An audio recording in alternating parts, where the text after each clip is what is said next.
Hello and welcome to Lyra Nara. In this video we're gonna tackle an issue that we encounter here ourselves quite regularly, and that you, as we know from the discussions that we have with our followers and our viewers, also have problems with, and that is, despite presenting really convincing facts, many people don't want to listen to you, and it's really difficult to convince them otherwise. And the question is, why is that so? Why are people so reluctant to change their mind, their beliefs, their opinions, even though they are presented with good, solid evidence? And it has happened, of course, also especially in the current situation with the so-called pandemic, where despite thousands of doctors that have great credentials speaking out against the mainstream narrative, they are still marginalized or depicted as conspiracy theorists, etc. So in this video, we're gonna answer how this can be, why people are so reluctant to change their minds, and dive also into the techniques that you can use to do something about it. How can you wake up the sheeple? But before we do that, short reminder, if you enjoy this type of content where we talk about health related subjects, please support our work by liking, sharing and subscribing. Also, do not forget to hit the notification button so you don't miss out on the weekly content that appears here. I would also very much appreciate if you consider supporting our work directly by becoming a Patreon.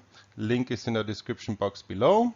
Alternatively, you can also support us via PayPal donation.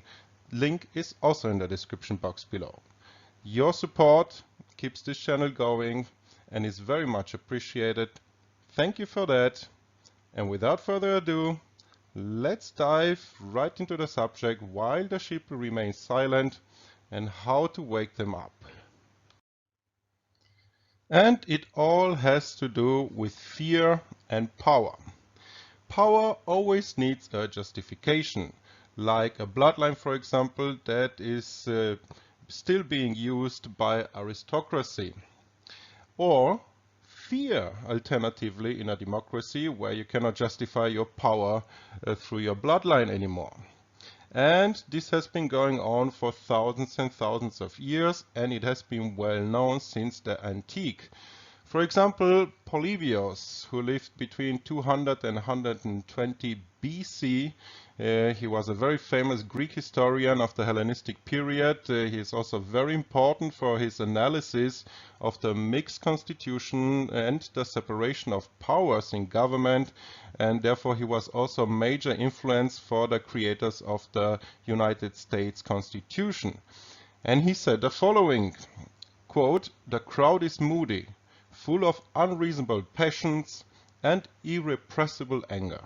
It must be therefore kept in check by diffuse fears and horror images." End quote. Sallust, another historian, a Roman historian and politician, he lived between 86 and circa 35 BC, said also on the principle of controlling the masses the following, quote, "Either create fear or suffer fear." End quote. And there are different types of fear and anxiety. We will divide it here into two main categories. Depending on which psychology book you read, you will find also other categories that have been created. Sometimes there are only these two that we're going to discuss here. Sometimes there are three or more.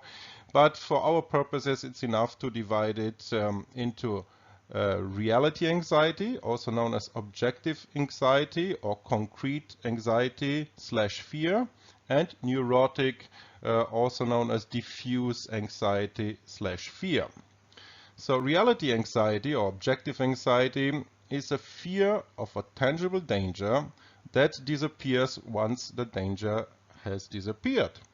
So you can therefore remove yourself from this situation.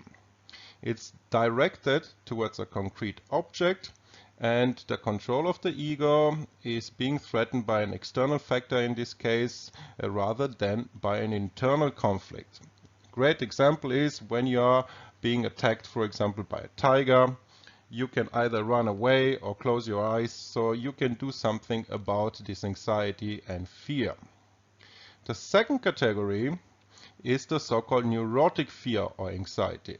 This is not directed towards a concrete object.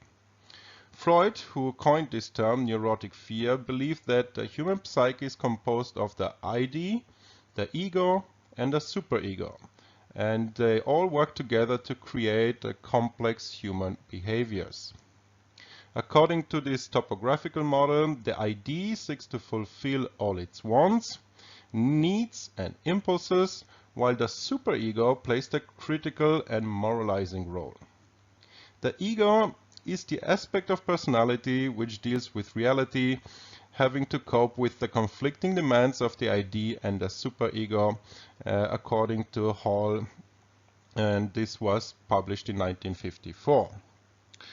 Whatever the anxiety, the ego seeks always to reduce it. Operating at the unconscious level, it employs defense mechanisms to distort or deny reality. And when defense mechanisms are extremely overused or distort reality too much, this will result in symptoms such as OCDs or phobias, so they will result in an active expression of the conflict.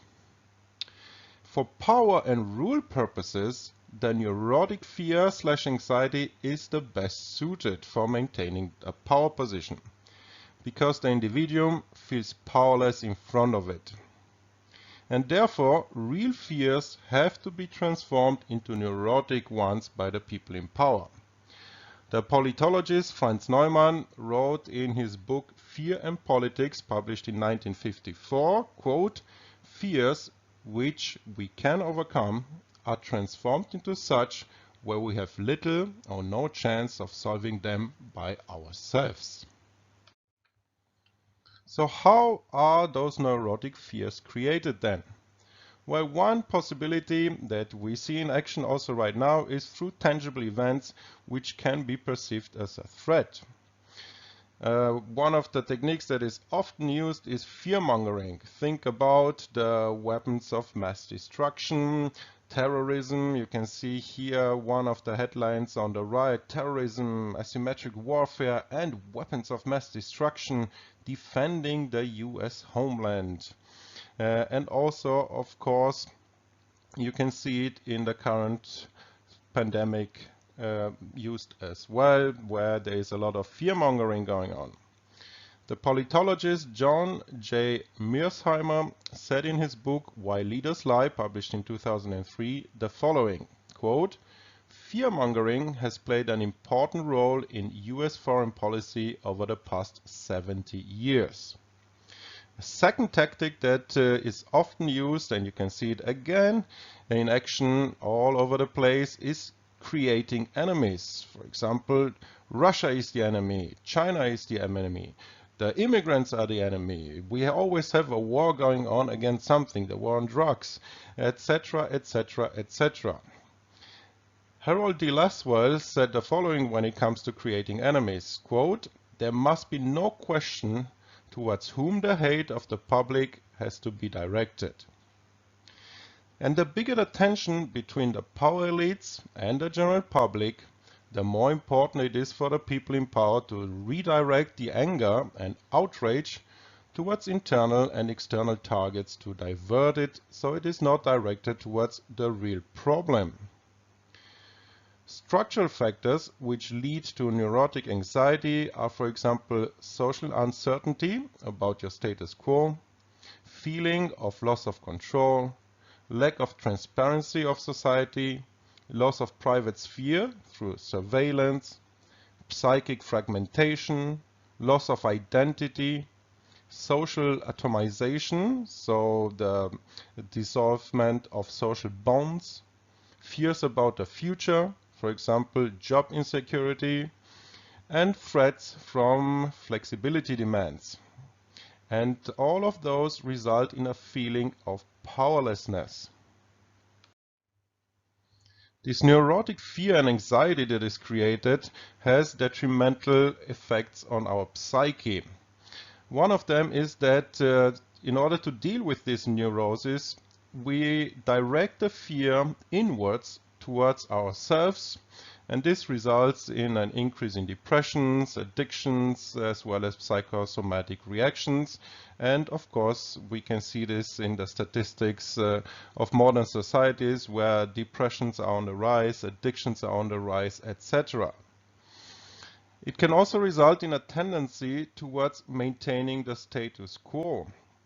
So we want everything to remain the same, to be as predictable as possible. Also, social apathy increases. And on the other hand, empathy and solidarity with others in our group decreases. There is also an increased affinity towards authoritarian systems with a strong leader who can then protect us.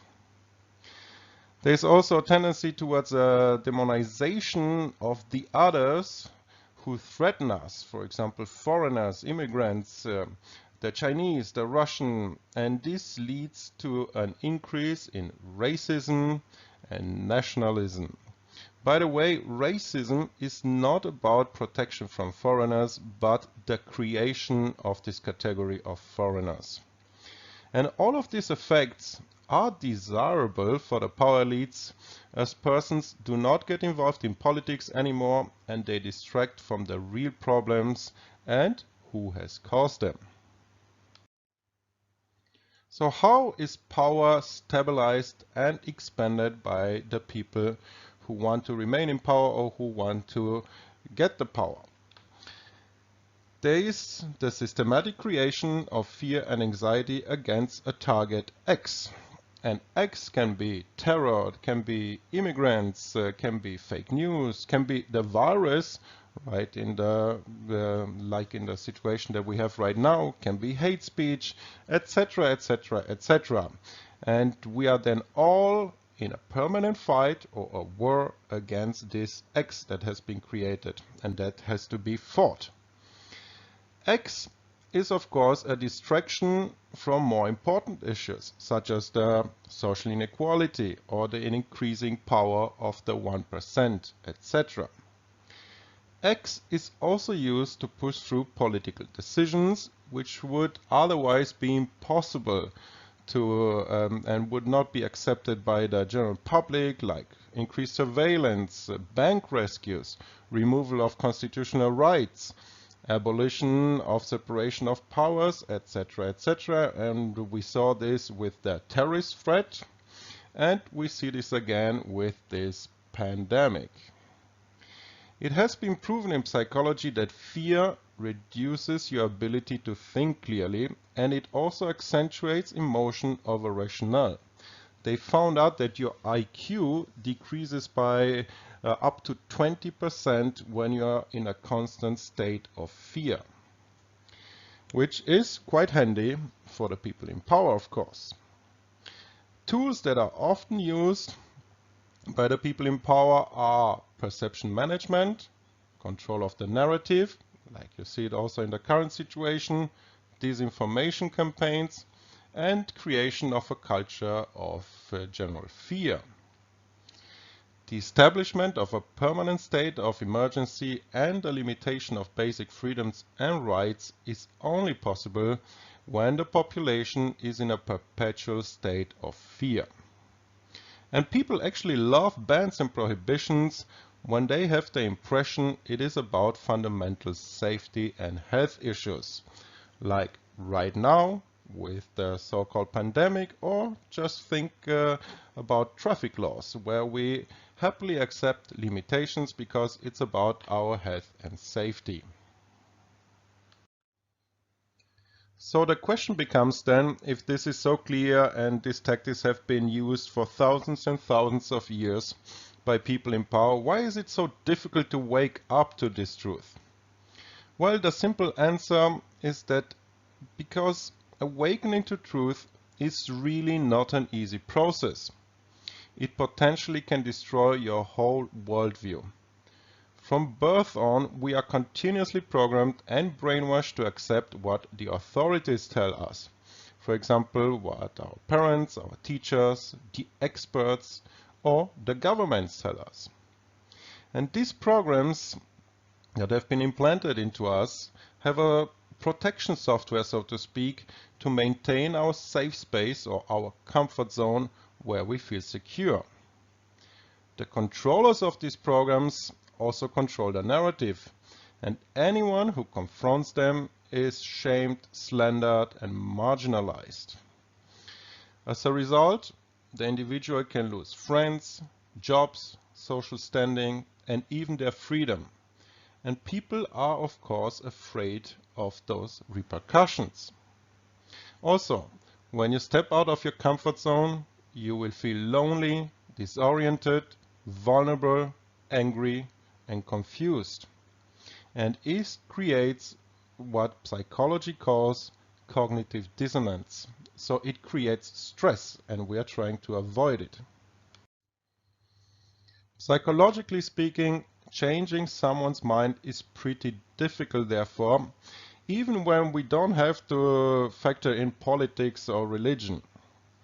Going back to the 1950s, psychologists have recognized the interplay among different aspects of knowledge that influence our overall set of beliefs.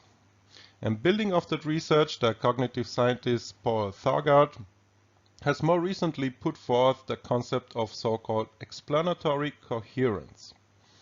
When a new piece of knowledge is inconsistent with the rest of my beliefs, that makes me a little uncomfortable.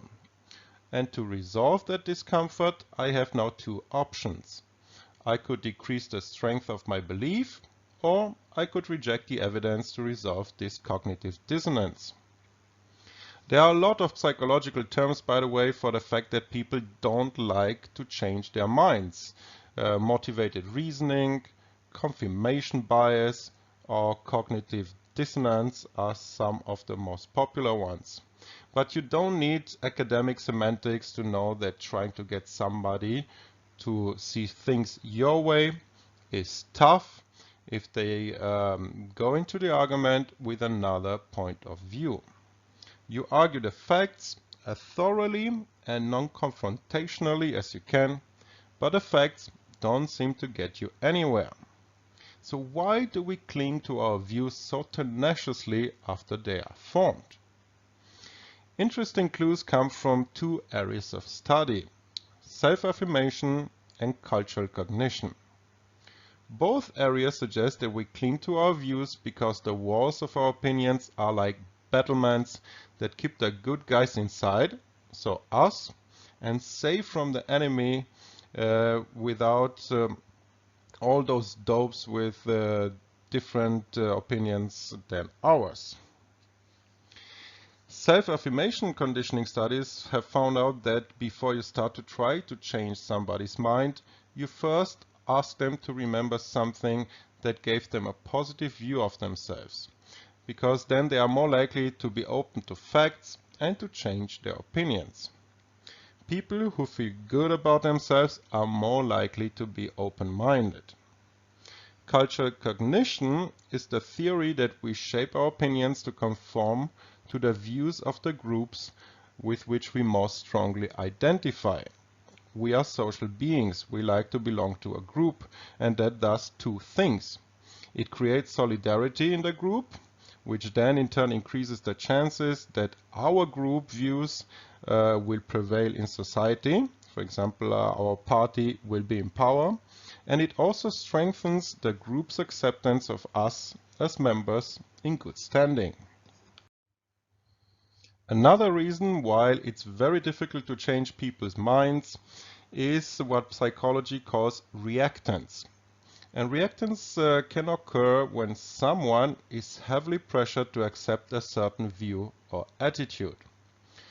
When attempting to change somebody's mind, the essential rule is that pressure creates resistance. The more you push, the more the other person will push back. Reactance can cause the person to adopt or even strengthen a view or attitude that is contrary to what was intended, and also increases resistance to persuasion. So rather than pushing against the other person's beliefs and thus creating this resistance, you show the other person how their beliefs actually support your viewpoint rather than the viewpoint that they currently espouse. And this can be achieved through a three-step process. First step is you validate the beliefs. The opposite of pressure creates resistance is that acceptance creates flexibility. So showing that you understand the other person's beliefs and accept them as valid, even if you don't 100% agree with them, causes the other person to relax, especially true if they were expecting you to attack them directly. The second step is to weaken the connections. So you lead the other person to see flaws in their logic that connects their belief to the conclusion or the opinion that you would like to change. And this is best done through questions rather than statements, because questions lead the other person to hold forth from center stage, while statements are likely to feel like an attack. And the third step is then you reconnect the beliefs. So you show how the other person's beliefs, when taken in total, more naturally lead to different conclusions or opinions than the ones they've previously reached. In other words, you never attempt to change the other person's beliefs. You merely show how a different conclusion better reflects those beliefs.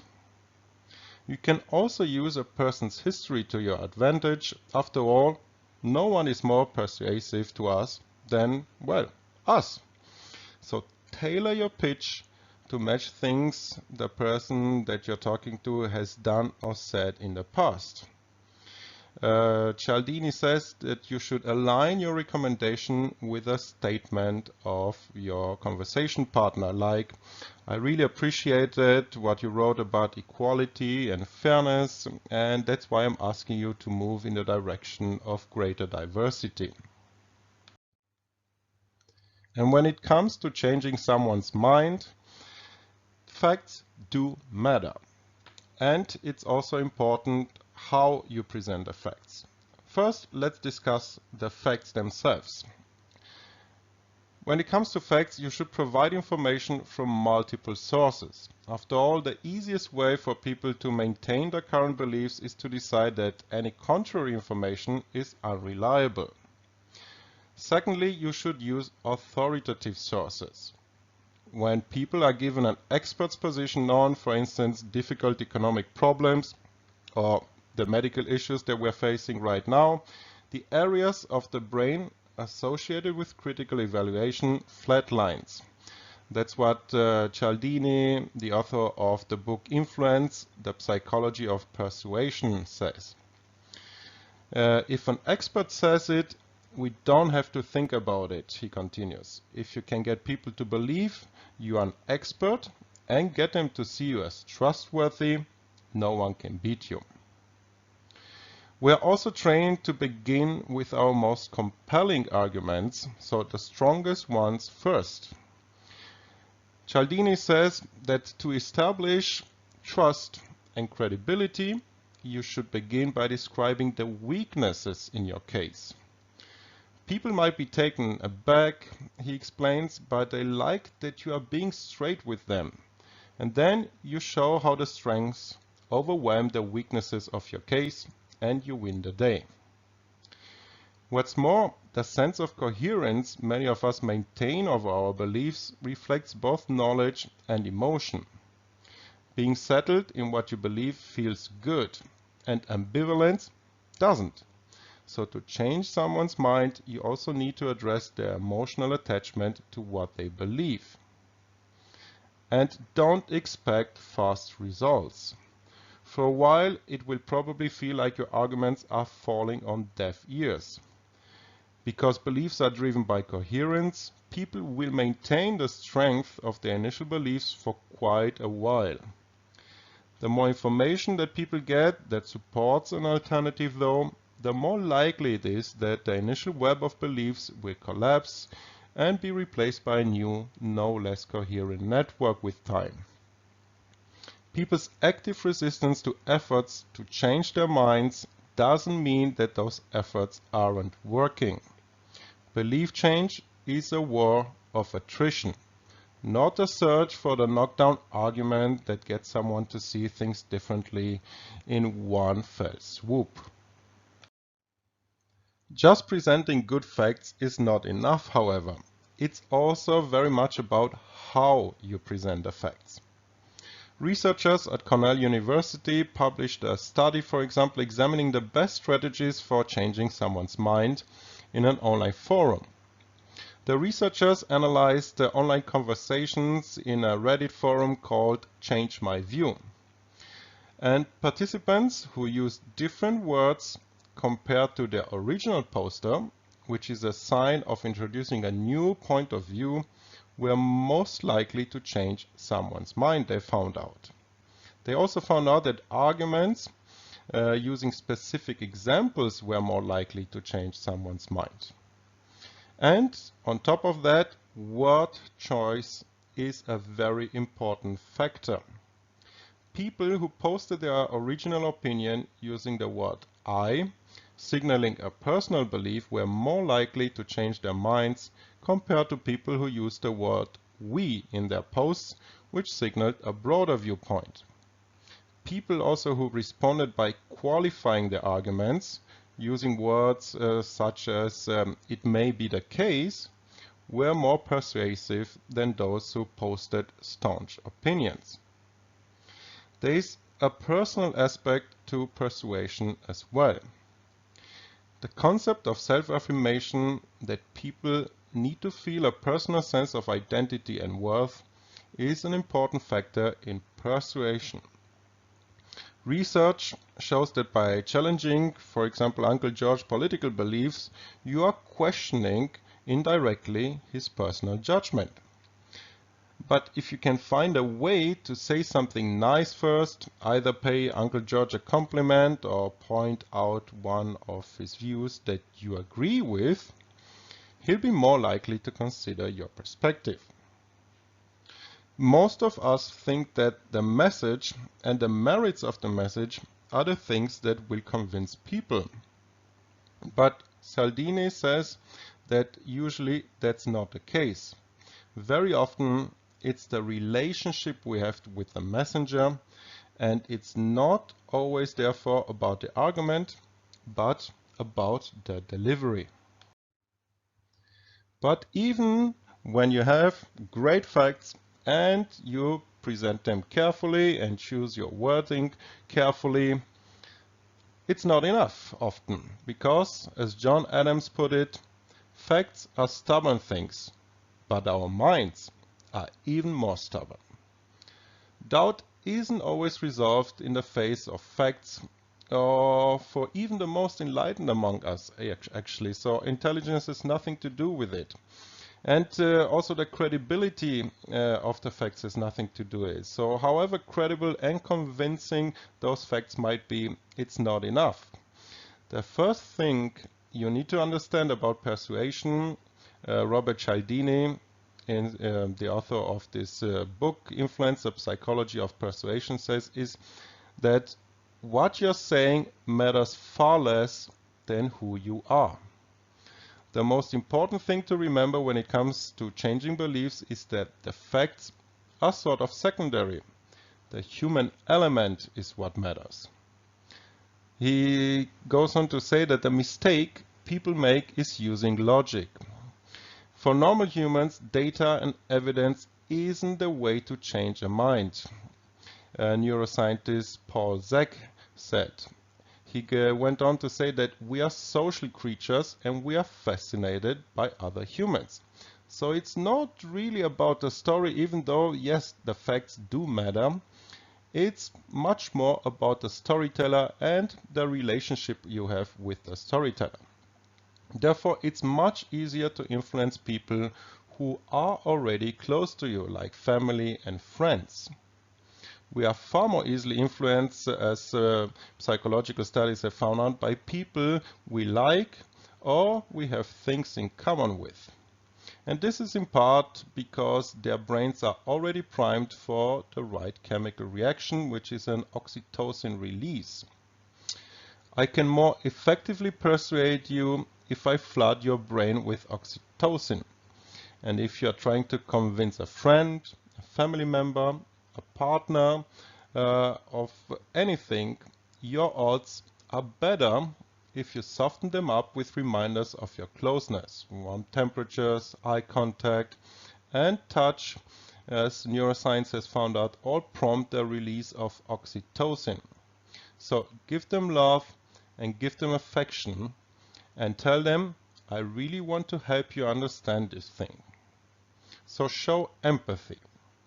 As a result of the well-documented confirmation bias, we also tend to undervalue evidence that contradicts our beliefs and overvalue evidence that confirms them. So we filter out inconvenient truth and arguments on the opposing side. As a result, our opinions solidify, and it becomes increasingly harder to disrupt the established patterns of thinking. So we live in our own echo chamber. And we are also reluctant to acknowledge mistakes, of course.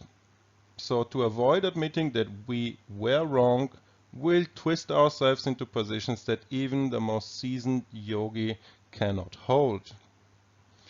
The key to break through is to trick the mind by giving it an excuse. So convince your own mind or your friend's mind that your prior decision or your prior belief was right, given what you knew then when you formed this belief or opinion. But now that the underlying facts have changed, so should the mind. And also, the moment you belittle the mind for believing in something, you've already lost the battle. At that point, the mind will dig in rather than give in. And once you've equated someone's beliefs with idiocracy, changing that person's mind will require nothing short of an admission that they are stupid. And that's an admission that most minds are not willing to make, of course. So make your opponent feel listened to. Conclusions then. What have we learned? Fear and anxiety has been used intentionally by people in power for millennia to control the masses and to divert attention from the real issues that are caused by them, such as social inequality, etc. And because of the constant programming and the discomfort it creates to change those deeply ingrained opinions and beliefs, it is an uphill battle to help somebody wake up to the truth. But as we have seen, with the right techniques and patience, it is definitely possible. The tips here are: don't be confrontational. If you start with the explicit goal of changing someone's mind, you are very likely to get the opposite result. And the reverse is also true. The less you try to force a particular set of views on someone, the freer they will feel to reflect honestly on what they think and maybe even revise their thinking down the line. Productive exchange is also more likely when there's a mutual foundation of respect and friendship between you and the person you try to convince. And when touchy topics arise, try a non-confrontational approach. Ask, for example, open-ended questions or share your own experiences. Pay also attention to your delivery of the arguments. Word choice, as we have seen, really does matter. So steer clear of language and behavior that signals contempt. Also, use multiple authoritative sources that are credible, and don't expect fast results. It's an uphill battle and it takes time. The bottom line is, it's a difficult but not impossible task to change someone's mind, or even your own mind. If you can relate on a personal level and you can frame your argument properly, you just might have a shot. And with that being said, that's all for today's video. I hope that you've enjoyed it. If you did so, please support our work by liking, sharing and subscribing. Also hit the notification button. Consider also becoming a Patreon, link in the description box below. Alternatively, you can also support us via a small PayPal donation, link is also in the description box below. Every little bit helps and your support keeps this channel going. Thank you so much for that, and until next time, stay healthy.